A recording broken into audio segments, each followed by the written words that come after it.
ত্রিপুরা সরকারের deputy drug controller স্বাস্থ্য ও পরিবার কল্যাণ দপ্তর উদ্যোগে সোমবার আগরতলা প্রজ্ঞা ভবনে ওষুধের নমুনা তদন্ত কৌশল এবং প্রসিকিউশন চালু করা বিষয়ক একদিনের কর্মশালা অনুষ্ঠিত হয়। নকল এবং নিম্নমানের ওষুধে ছেয়ে যাচ্ছে দেশ তথা রাজ্য। সেই সকল ওষুধের নমুনা সংগ্রহ করে তদন্ত করে তাদের বিরুদ্ধে কিভাবে শাস্তির ব্যবস্থা করা যায় সেই বিষয়ে আজকের এই এক দিবসীয় কর্মশালায় আলোচনা হয়। এই কর্মশালায় উদ্বোধক হিসেবে উপস্থিত ছিলেন স্বাস্থ্য দপ্তর অধিকর্তা ডক্টর সঞ্জীব কুমার দেববর্মা, প্রাক্তন ড্রাগ কন্ট্রোলার হরিয়ানা এম.কে.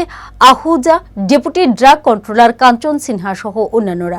প্রত্যেক বক্তাই তাদের বক্তব্যে রাজ্যে ক্রমবর্ধমান নিম্নমানের এবং ভেজাল ওষুধের রমরমার বৃদ্ধিতে উদ্বেগ প্রকাশ করেন। মেইনলি আমাদের টপিক হলো sampling of drugs, investigation technique and launching of prosecution. আমরা সবাই জানি বাজারে ভেজাল ওষুধ বা নট অফ স্ট্যান্ডার্ড কোয়ালিটির ওষুধ আছে কিনা সেইগুলি বোঝার একমাত্র উপায় কালেকশন অফ স্যাম্পলের পরে টেস্টিংয়ে দেওয়ার পরে বোঝা যায় ভেজাল, নকল, নট অফ স্ট্যান্ডার্ড এইগুলি। সুতরাং এইগুলি খুব ইম্পর্টেন্ট জিনিস।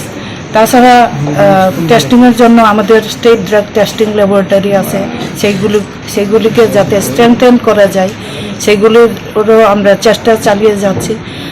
আর আমাদের ওয়েবসাইট আছে, অফিসিয়াল ওয়েবসাইটে নট অফ স্ট্যান্ডার্ড কোয়ালিটির লিস্টগুলি দেওয়া থাকে।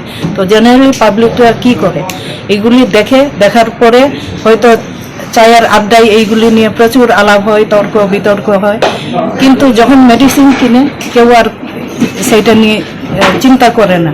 সুতরাং আমরা দেখে কিন্তু জেনে না শুনে ওই বীজগুলি খাই।